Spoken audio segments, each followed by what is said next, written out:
Carta Marina adalah sebuah peta yang berasal dari akhir tahun 1530-an. Peta ini menjadi acuan bagi para kartografer, penulis, dan cendekiawan yang mempelajari lautan Eropa di masa itu. Peta tersebut mendominasi selama 5 dekade berikutnya. Peta ini menunjukkan keberadaan monster-monster laut yang berbahaya. Di lepas pantai Norwegia, seekor ular raksasa dengan kepala mirip naga melingkari kapal yang tak berdaya. Di dekat Kepulauan Faroe, seekor monster raksasa mencengkram seekor anjing laut di paruhnya yang runcing. Dan di tepi pantai Skotlandia, seekor lobster raksasa menjepit manusia yang sedang menggapai-gapai dengan cakarnya. Carta Marina dibuat oleh Olaus Magnus, seorang uskup agung Swedia. Dia memang menciptakan penampakan beberapa monster lautnya, yang sebagian besarnya sekarang kita kenali sebagai paus. Namun, banyak monsternya disalin dari ensiklopedia bergambar.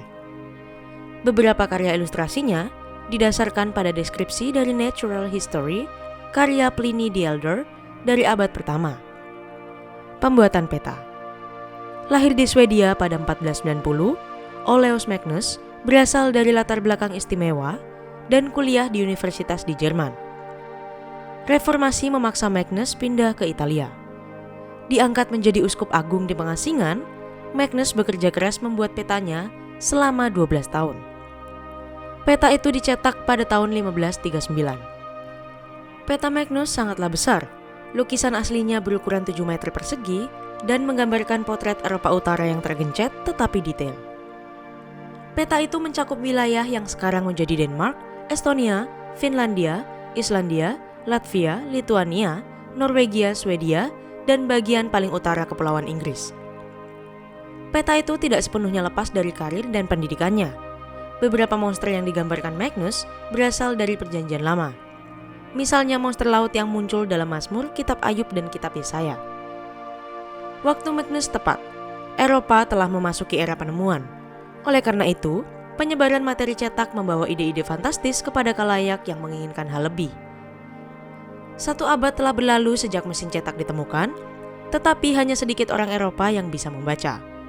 Peta Magnus tidak memerlukan keterampilan membaca.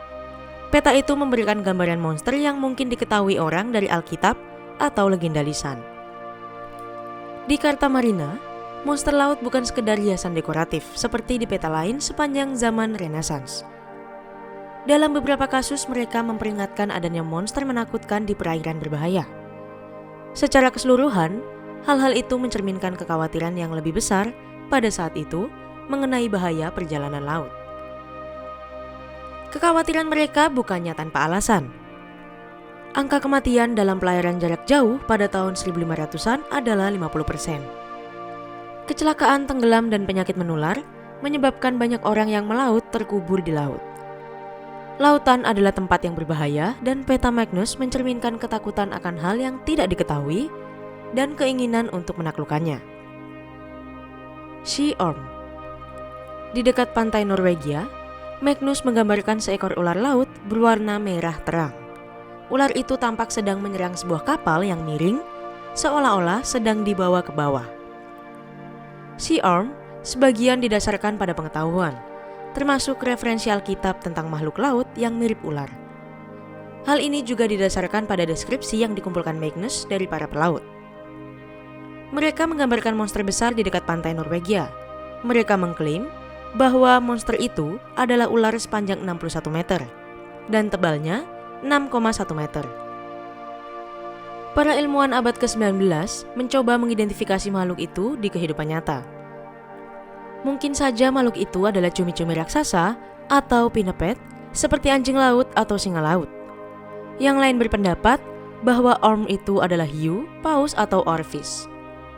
Dalam bukunya History of the Northern Peoples, Magnus menulis bahwa sea orm itu bisa mengangkat kepalanya ke samping kapal. Dan tanpa disadari, makhluk itu menarik seorang pelaut dari dek. Ia juga menulis bahwa orm itu bisa meluncur di darat untuk melahap ternak. Ia bahkan bisa menyelinap ke dalam air untuk memangsa biota laut. Priester, monster laut di Carta Marina secara umum kejam dan tampaknya bertekad untuk menyakiti manusia yang mereka temui. Salah satunya adalah Priester yang sangat agresif. Magnus menulis, mereka memiliki panjang 61 meter dengan ekor lebar bercabang dan kaki bersirip. Wajah menyerupai babi hutan dan memiliki lubang tiup ganda di bagian atas kepala. Priester dan sebagian besar makhluk laut lainnya di Carta Marina didasarkan pada deskripsi paus. Paus tentunya sudah dikenal oleh masyarakat, tetapi mereka hanya melihatnya di permukaan laut. Peta itu juga menggambarkan seekor paus yang terdampar di pantai yang sedang diambil daging dan tulangnya. Magnus menulis bahwa Priester dapat menghantam kapal dengan ekornya. Mereka dapat menenggelamkan kapal hanya dengan mengangkat dirinya ke geladak. Magnus juga menyertakan informasi tentang cara melindungi dari binatang buas di Carta Marina. Di dekat pantai Islandia, 2 Priester menyerang sebuah kapal. Di bagian paling belakang kapal, terlihat seorang pria berdiri. Alih-alih memegang pistol, pria itu sebenarnya memegang trompet. Magnus menulis bahwa salah satu dari sedikit cara untuk menakut-nakuti monster laut adalah dengan meniup trompet. Paus Pulau. Menurut Carta Marina, perairan antara Norwegia dan Islandia sangat berbahaya. Di lepas pantai Norwegia, Magnus menggambarkan Mostromen, pusaran air berbahaya yang nyata dan masih ada hingga saat ini. Di antara Sea Orm dan Priester, Magnus menempatkan Paus Pulau binatang buas yang kejam. Paus Pulau berasal dari pengetahuan berusia ribuan tahun yang berasal dari surat Alexander Agung kepada Aristoteles sekitar tahun 300 Masehi. Kisah kuno itu menceritakan tentang 2 pelaut yang beristirahat di tempat yang mereka pikir adalah sebuah pulau. Mereka datang ke darat, mendirikan kemah dan kemudian menyalakan api. Saat itulah masalah dimulai. Ternyata itu bukan pulau, tetapi paus. Paus itu merasakan api terjun ke laut dalam dan membawa manusia bersamanya. Di Carta Marina, paus pulau ini menyerupai persilangan antara Stegosaurus dan badak. Namun, kemungkinan besar hanyalah paus yang kita kenal sekarang.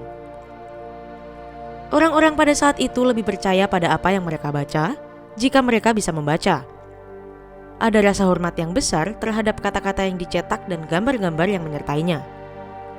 Seiring dengan berjalannya waktu, banyak monster yang menghilang dari peta. Saat itu, para kartografer mampu memasukkan gambar kehidupan laut yang lebih realistis ke dalam peta mereka.